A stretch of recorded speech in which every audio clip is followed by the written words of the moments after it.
So you see the image on the screen now. This image is proof that Prime Minister's Questions is in fact on today at midday. Yay. It's been nearly 4 weeks, and quite frankly, I have thought the parade, the pantomime, the carnival that was party conferences were a farce, so much so that I never addressed them during any political discussion, in fact, on the Cthulhu-Kin and Friends show.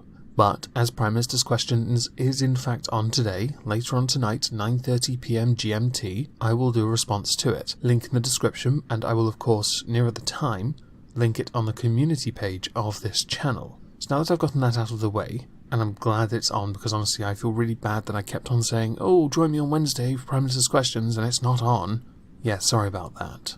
We're instead going to address something rather unusual. You see, there was this event that took place, where a man called Stephen Coxon was accused of sexually assaulting a woman called Miss M. She has been able to retain her anonymity, because even though a no guilty verdict was in fact brought forward, she got to retain it. Although we have this picture here because even though there's a gag order on her identity, we still get this picture of her giving a speech outside a sheriff court for something more recent. Now the rape took place in 2013, the alleged rape, at St Andrews University or some apartment nearby, after a very drunken night out. Now Mr Coxon was cleared of this in November 2015, but, and this is the part that really intrigues me, from then until present a civil case was going on, a civil case for damages, which has now been a landmark ruling, because the Sheriff's Court has ruled that she is entitled to £80,000 even though he was cleared of raping her. This is a landmark civil ruling, because it opens a doorway to, if you weren't actually convicted of rape, or in this case, a not proven verdict given, one can simply go down the civil route to get money, because as we all know, financial compensation totally makes up for what could have been potentially a violation of your body. It will make you feel so much better knowing that even though he wasn't convicted for what may or may not have been a crime, you got money from him in what may or may not have been a crime. This is a key element here. He might not have raped you, based on some of the definitions of what rape is.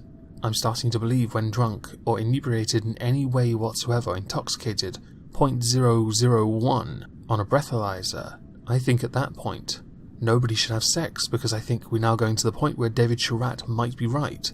People are afraid to get accused of rape over things like getting drunk and having sex. And I don't like saying Shit Rat was right. I really don't. I know he's busy fighting crypto-fascists, so he won't see this. You make a fantastic trans woman, though. Now back on point.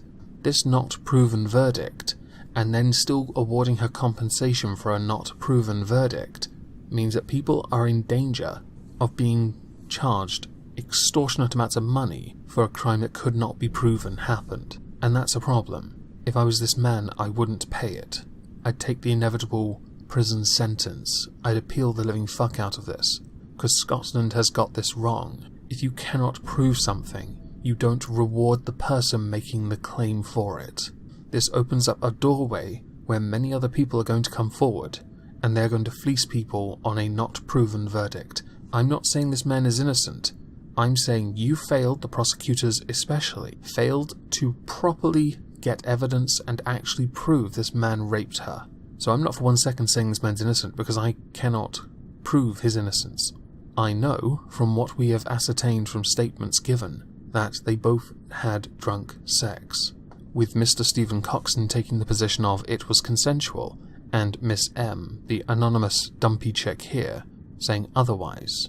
Now one of the questions that really comes to mind when I hear this is, how on earth did you manage to get around the original ruling of not proven to somehow prove his guilt and get compensation that way? Which court actually had the right to decide he had committed a crime? Because by awarding money, you have said he raped her. That's what you're saying. You are deciding to take away from the original court ruling of not proven and actually say, yes, you did pay her money, because you couldn't convict him, which confuses me. Your Mickey Mouse courts actually confuse me. How is it in one court he was not convicted, but in another guilty was thrown on him and damages awarded? What evidence was different than before? If you had access to the same information as the original case had, the one where criminal charges were brought forward, then how on earth were you able to come to a guilty verdict of sorts, but not enforce a custodial sentence? Oh, that's right.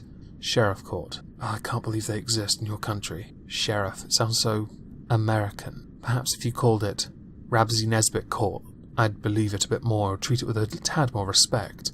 I bet the judges even turn up wearing fishnet vests.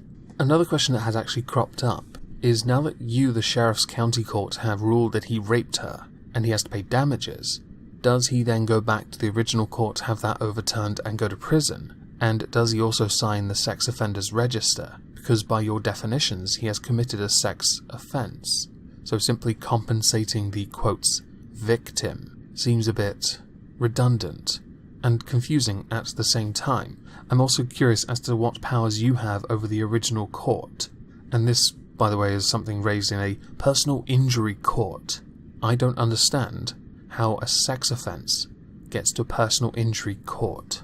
This befuddles me. Again, befuddles. Now, in the written judgment, Sheriff Weir, W-E-I-R, if someone can tell me how that's pronounced, please let me know in the comments below, said the evidence was cogent, compelling, and persuasive. He went on to say that at some time between 2 a.m. and 2:30 a.m. on Saturday, September 14th, 2013, the defender took advantage of the pursuer when she was incapable of giving meaningful consent. This, he claims, was because of the effects of alcohol. He said, Coxon continued to do so even after she manifested distress and a measure of physical resistance, and that he raped her.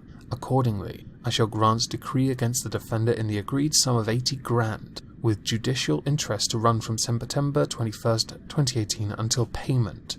Now, this is after the claim made by the victim that at a student party she had drank 4 cans of cider, a bottle of rosé wine, a bottle of champagne, 3 glasses of sparkling wine which were mixed with vodka. Sounds like pre-drinks to me, but some people are lightweights. Like this guy.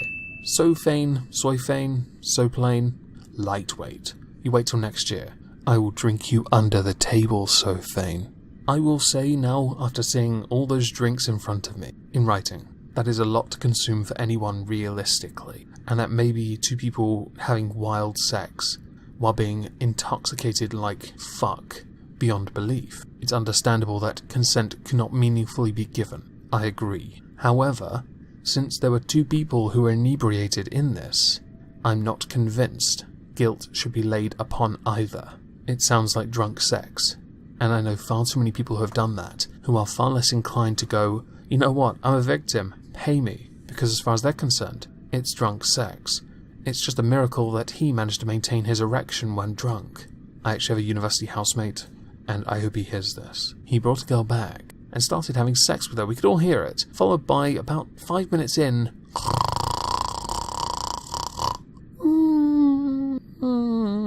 because he'd fallen asleep while still inside her. We called it sleeping while nailing, or snailing. That's right, snailing's a thing. Did either of them feel guilt, remorse? No, because they were drunk. She did the walk of shame and he came down strutting his stuff. Different time, of course. This was before rape culture infested universities. Remember, 4 in every 1 woman is raped on a campus. Sarcasm sign for those who didn't get it.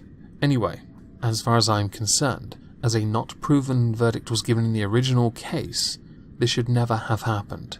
And I hope he doesn't pay. I really do. I hope he appeals it, and I hope he wins. Because if you can't prove he raped you, who the fuck are you to get any compensation? You are still by definition dragging his name through the mud, giving empowering speeches and using your anonymity to protect yourself. That is an insult. Because while you get to stay anonymous, his name is still out there, and you are still using your platform to give speeches, knowing that nobody can tell who you are. That is ridiculous. As he was not proven guilty, his name should not be dragged through the mud, and you should not be rewarded for it. Anyway, I hope everyone has a lovely Wednesday, and thank you all for listening. Oh, goddams. In your arse. Imagine my shock.